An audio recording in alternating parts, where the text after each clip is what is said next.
there's often a lot of mystery surrounding a budding relationship.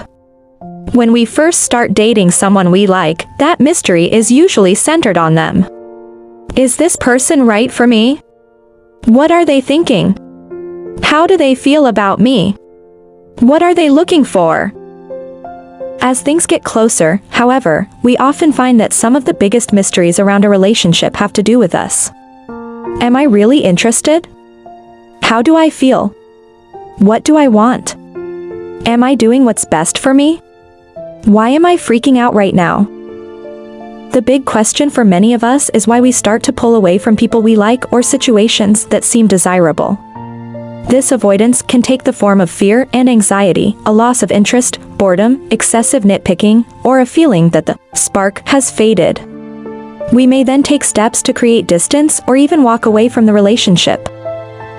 If you find yourself continually falling into this pattern, it may be time to realize the answer is yes. You are avoiding intimacy. There are many elements that contribute to the avoidance of intimacy. Here I'll focus on 3 psychological factors that can strongly contribute to why some people feel like pumping the brakes when it comes to love. Let's find out some key factors. Number 1. Your attachment patterns are getting in the way. One of the most profound influences on the way we behave in relationships is the early attachment patterns we experience. As we grow up, these patterns go on to serve as models for how we expect people and relationships to work, and they influence how we relate in our close relationships. People who experienced a secure attachment had parents or primary caretakers who consistently attempted to meet their needs, and were attuned to them, making them feel safe, seen, soothed, and therefore secure. As adults, they're able to feel more secure in their relationship, balancing closeness with their partner with their own personal sense of autonomy. People who experienced an anxious attachment pattern as kids often go on to have a preoccupied pattern in their adult relationships. Preoccupied attachment is characterized by feelings of insecurity and uncertainty. People with a preoccupied attachment tend to feel unsure or nervous about how things are going with their partners.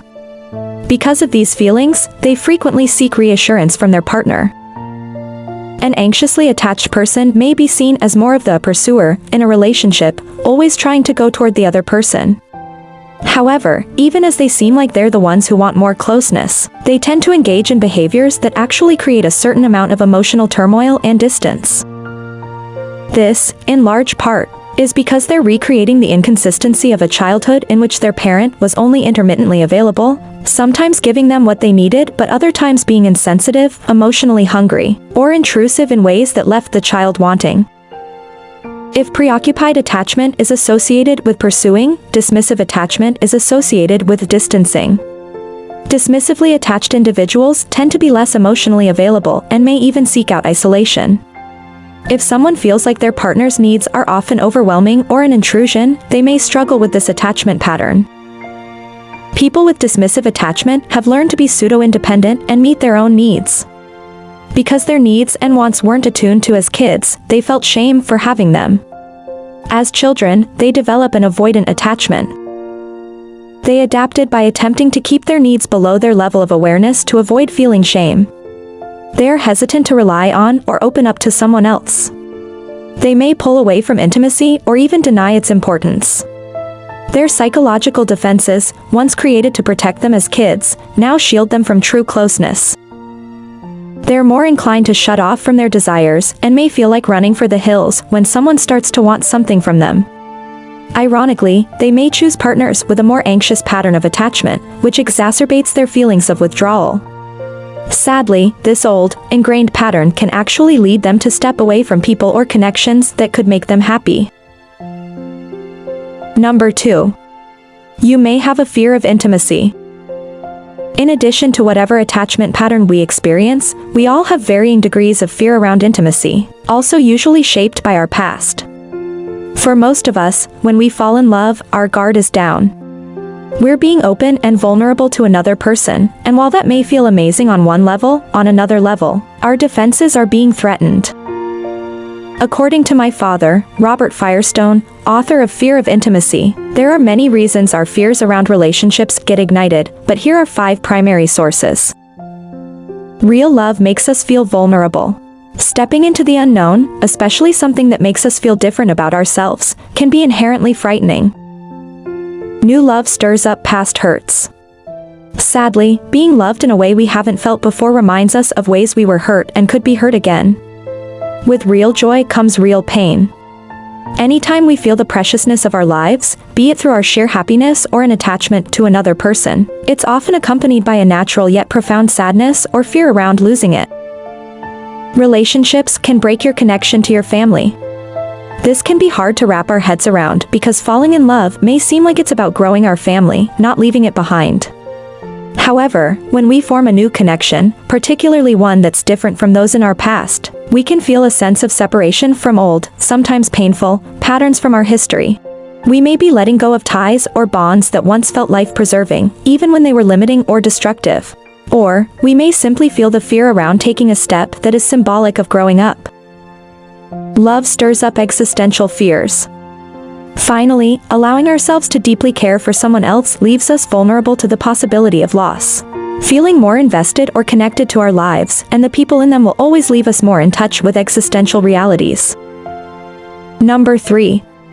Your identity is being challenged. Sadly, many of us don't carry around a very high opinion of ourselves. We struggle to feel our own value or believe that anyone could truly care for us. This low opinion is often the work of a critical inner voice we all possess, which is like an enemy in our head that constantly tries to bring us down. This voice likes to make us feel unlovable and doubtful of anyone's feelings toward us. It fosters critical and suspicious attitudes in us toward ourselves, our partners, and relationships in general. Because this voice is shaped by painful childhood experiences and critical attitudes to which we were exposed, it's hard to shake it. Allowing someone to love us is the ultimate challenge to this inner critic, and don't expect it to go down without a fight. Our critical inner voice is all about preserving our negative sense of identity. Unpleasant as it can be, we attach ourselves to this identity out of the protective feelings we have around our past. To see ourselves as okay might force us to see a whole lot of things that happened to us as not okay.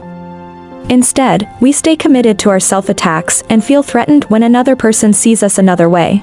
While love and connection are something most of us say we want, in order to let ourselves experience it, many of us have to be willing to look at the defenses we harbor that keep what we want at bay. This means being willing to challenge our cruel inner critic, explore what really scares us about intimacy, and look more closely at the patterns of attachment we experienced. It can take a good dose of bravery to dive into the past when all we want to do is move forward. Yet, our willingness to know the deeper elements that cause us to avoid intimacy could lead us to have a kind of closeness that redefines our feelings about love and, ultimately, about ourselves. Did these points clarify the reasons? If your fear does, let us know in the comments, and don't forget to share with those who might benefit from this video. As always, thanks so much for watching.